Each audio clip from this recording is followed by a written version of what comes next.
The state of West Virginia was supposed to get nearly $84 billion from China's state-owned energy giant, a boon for its blue-collar energy and manufacturing workers that helped give President Trump his widest margin of victory in 2016. But as Kayla Tausche found out, that promise 2 years later is a pipe dream. Under the foothills of Appalachia sits a gold mine of natural gas, vast reserves of underground energy eyed by U.S. companies and foreign powers. That's what China wanted when it reached a deal in 2017 with West Virginia, more valuable than everything the state produces in a given year. An $84 billion promise, endorsed by President Donald Trump and President Xi Jinping, billed as a game changer to the mountain state. Imagine the magnitude of what we're talking about here. This is the best thing that could possibly happen. Really and truly, it's a coming. 18 months later, West Virginia's Governor Jim Justice acknowledges the reality is much different. Has there been any money that China Energy has directly invested in West Virginia? No, I don't think so. China's state-owned energy giant was expected to help fund 3 initiatives: the state's new gas-burning power plants, a so-called steam cracker that turns gas into a byproduct for plastics and fibers, and an underground reservoir called the Appalachia Storage Hub to hold the region's excess energy until it gets processed. The goal, according to those involved, invest in the state's infrastructure and send its natural resources back to China.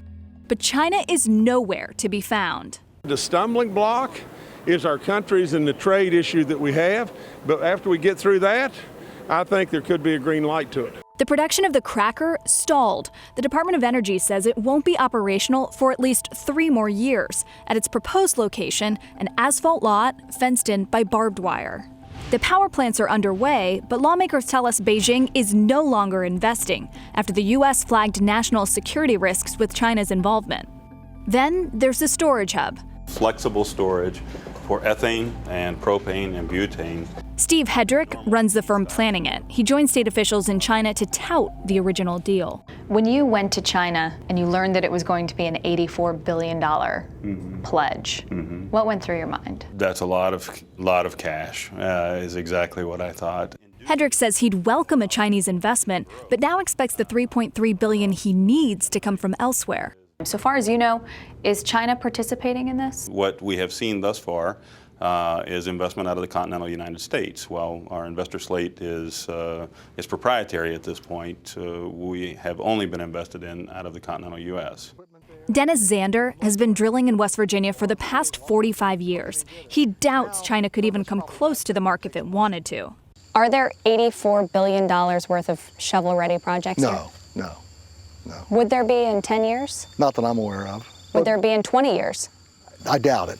In a statement provided to CNBC, China Energy says its project in West Virginia is currently progressing as planned. However, because this stage of work involves business secrets, it is not suitable for media interviews.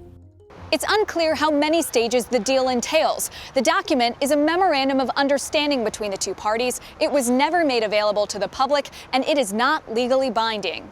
Woody Thrasher signed off on that document when he was the state's commerce secretary. He's now running for governor. Why get the state excited about something that could be years off or could not happen at all? Well, I don't think there's any question. There was a lot of significance that took place with President Trump visiting with President Xi, and I think there was a great desire to show that we're going to work together and we're going to work on that trade imbalance.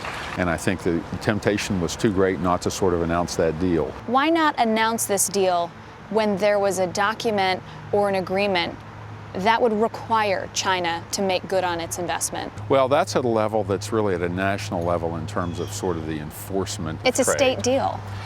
Well, it's actually a private company that's going to invest in the state of West Virginia. And it's their money, and any company in the world can invest in the state of West Virginia.